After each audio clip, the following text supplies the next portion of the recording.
Hello, everyone. Welcome to Curlchat Plus. Yes, I said plus. If you've been with me for a while, you know we've been chatting all things curly hair on Instagram for some time now. We have 50 episodes of Curlchat where we did deep dives into curly hair struggles, triumphs, tips, and the occasional controversies. It's been such an amazing journey, and I am so grateful to each and every one of you for tuning in and supporting this platform. But as you know, beauty isn't just about the hair on our heads. Our makeup, our skincare, our routines, all of it plays a role in how we present ourselves and how we feel about our bodies. I realize that there's so much more to talk about when it comes to the full body experience, especially for those of us with curly hair, brown skin, and everything that comes with accepting or embracing that in today's world. So I decided it's time to expand. So welcome to Curlchat Plus. We're going beyond just hair care to talk about everything beauty, skincare, makeup, hair care because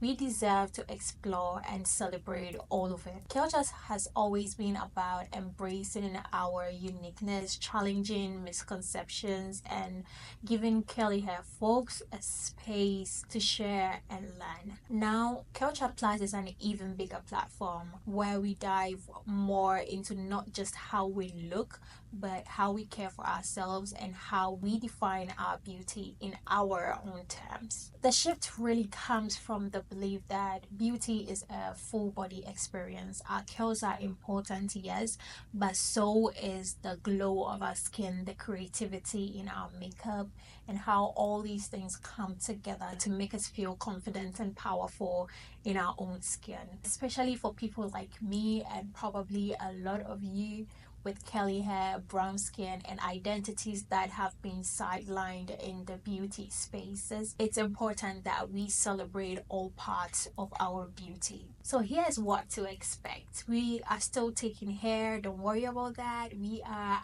adding so much more. So every week we will have a hair, makeup, skincare video of the week where we highlight the latest trends and viral moments. We will dive into beauty news and entertainment.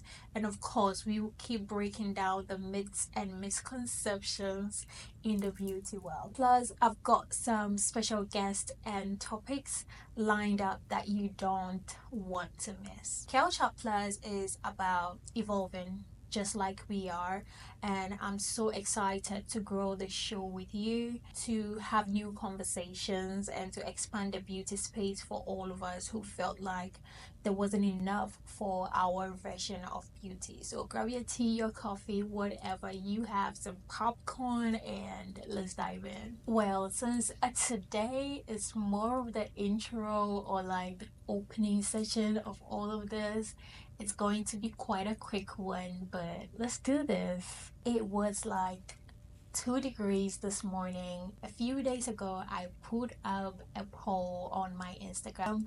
My Instagram is Miss Sewar. I'm gonna put it here.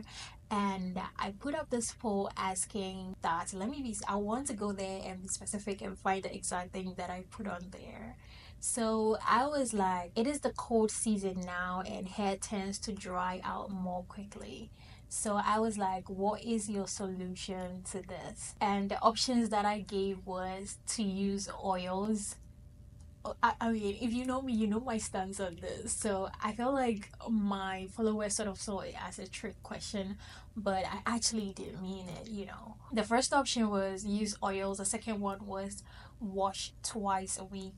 The third one was get braids, and the fourth one was wear wigs. Right. Looking at the results, 18% voted for using oils. Some of them actually DM'd me to ask me, like, what exactly do I advise? And this is my advice: wash twice a week. And this is why I said to wash twice a week. With all the options that I said, using oils, right?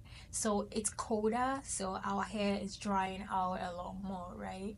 And we all know this analogy where, if you should, put water there and you put oil on top, and there's any form of evaporation happening, any sort of drawing out water happens, we all know that the water is going to dry out and leave the oil in there, right? We know about that analogy, and I think that I have convinced myself, or a lot of people, okay, people who believe especially in the whole no oils, no butters thing, have convinced ourselves that, oils actually do not keep moisture in. So obviously using oils was out of my choice, of course, but I have to respect everybody's choice and what they want to do for their hair. Now, getting braids. When it comes to getting braids, the synthetic hairs that we use, it is synthetic. I feel like it's just going to draw out all the moisture from our hair.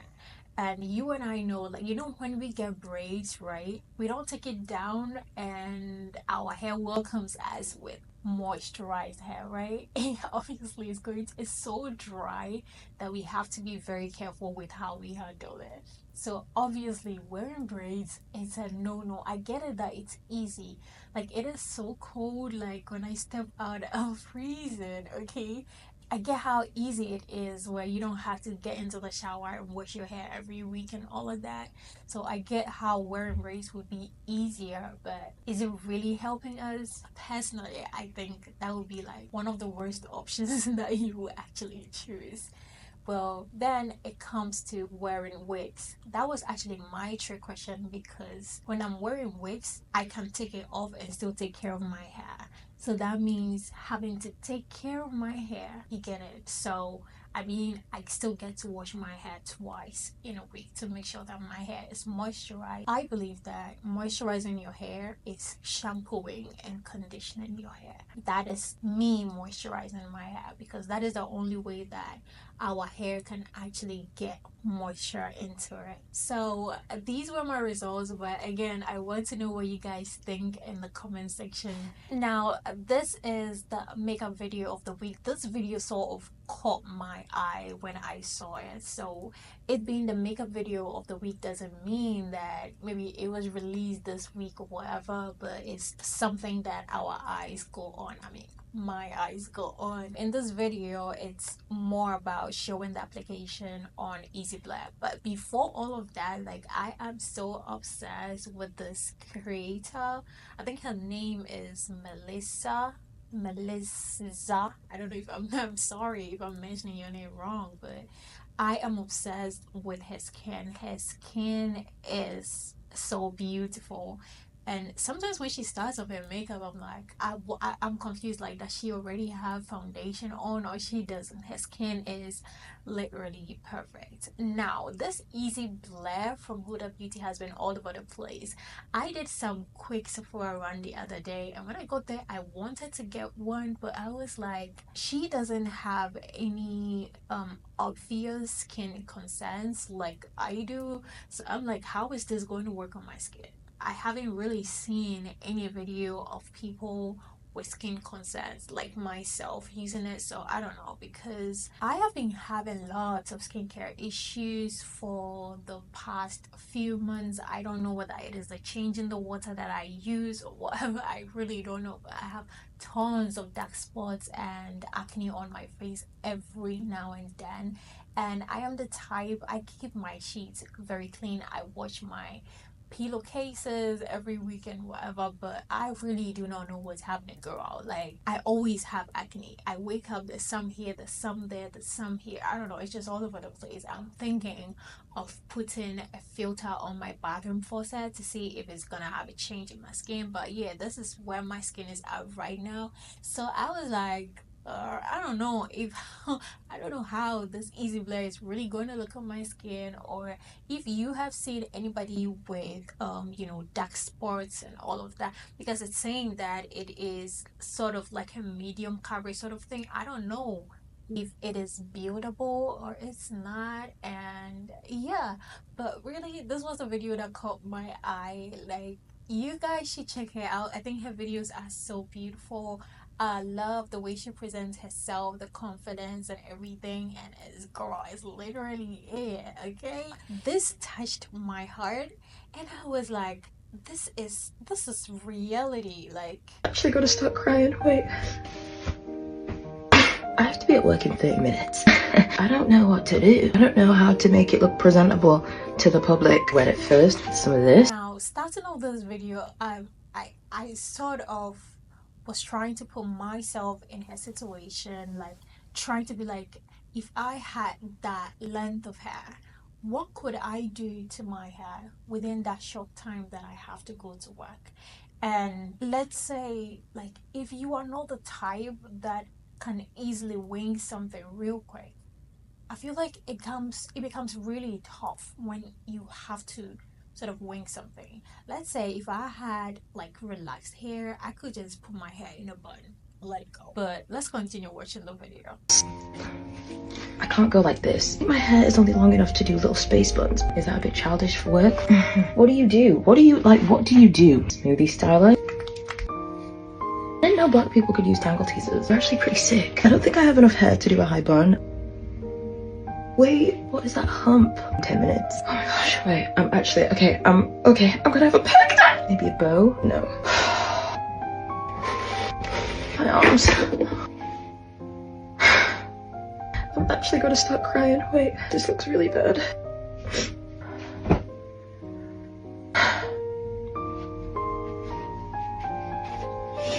I'm just gonna pin this down. Why is it still sticking up?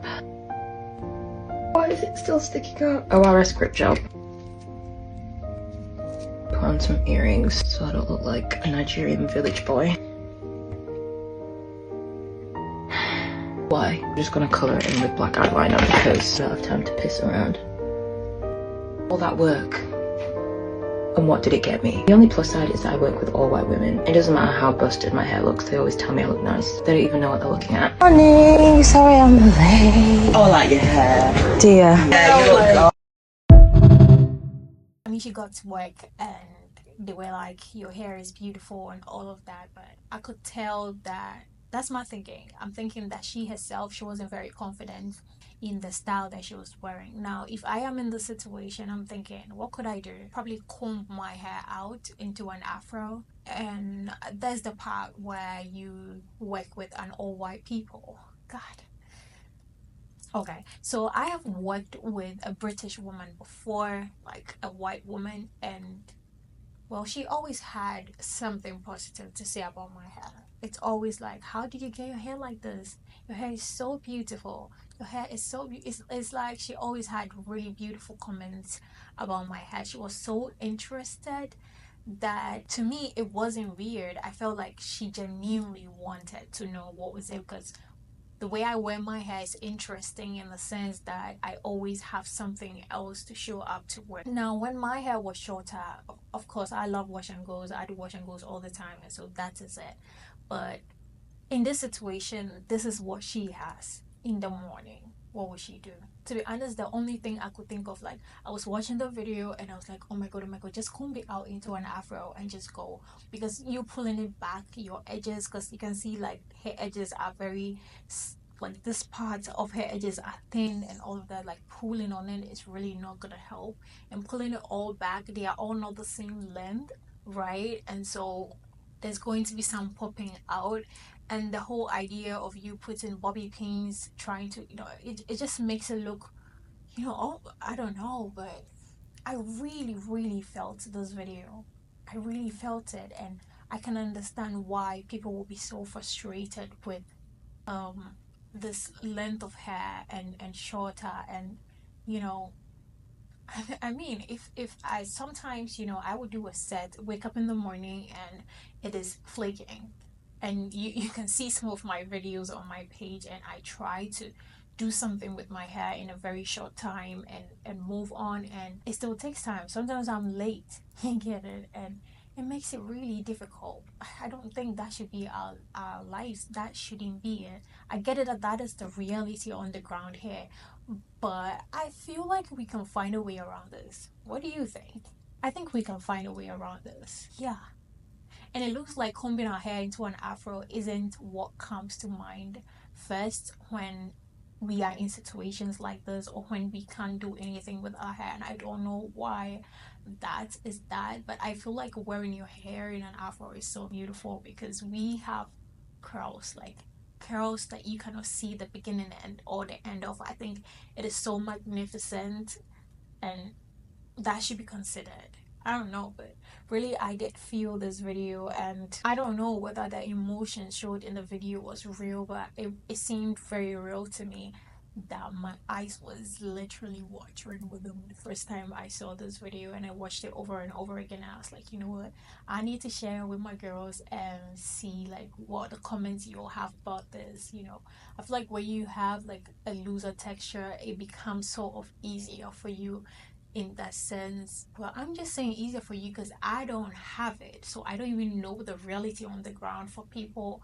with looser hair textures. I mean, compared to this, I'm pretty sure I may have a looser. I'm saying I may because her hair is not in a wash and go right now, so I don't know, and I can't really judge from just looking at hair like this because I'm pretty sure that if you saw my hair 2 weeks 2 days ago, I was pretty much in a similar situation. So yeah, so I don't know how it is for loose girlies. I mean, even if it's a little bit looser than the the lady here, I don't know how it's gonna be. I don't know her name, but if anybody knows her name, I don't know if she is the Afro Princesses or Black Hair Code. But yeah, if you know her, kindly, you know what, like tell her and let her know, like, girl, your video was featured on Curlchat Plus, and it really, really did touch my heart. I feel lied to about Curlchat. Now, this was an article by Annie Blay, and this was published on November 12th, 2024. Now, I have my thoughts about this article, and I'm just thinking, sometimes we see some things like that and we read it and you're like, oh my God, I can relate to this so much. But then when you get somebody to actually, run some comments on it or tell you their minds on it, it lets you know that, okay, so if this is what I am thinking, maybe it could be this too. You get it? Maybe it could be that. Maybe it could be this. Okay. So I am not going to read this article today. The plan was to read this article with all of you today so that we deep dive into it, right? But I want to tell you about it right now. I'm hoping that when Aisha put it up there, so many people actually checked it out. But I want to make sure that on the next episode we get to like do an actual deep dive. So it's going to be one of our main topics when we come here next week. Yes, we'll be doing these episodes every Wednesday. So I really do have my concerns. I really feel Annie in the situation, but what could I say to Annie here if I could? Yeah, so I want all of us to go check this out, read this article. So you can just Google like I feel lied to about Kelly Cuts, and you can read the whole thing. And I believe there are some videos of Annie herself showing her hair, how her hair looked after it was styled and how it dried and all of that. So I believe we can have like a full understanding and know how exactly Annie was feeling in this particular case. So I'm gonna end today's episode here, and to be honest, like I've been so nervous about this, but I am hopeful that this will go to a successful end. Thank you all so much for being with me today. You have no idea how many times I have filmed this first episode, but you know what, I'm just gonna push this, and I know that you guys will be with me through this. Thank you all so much, and I'll see you in the next one. Bye.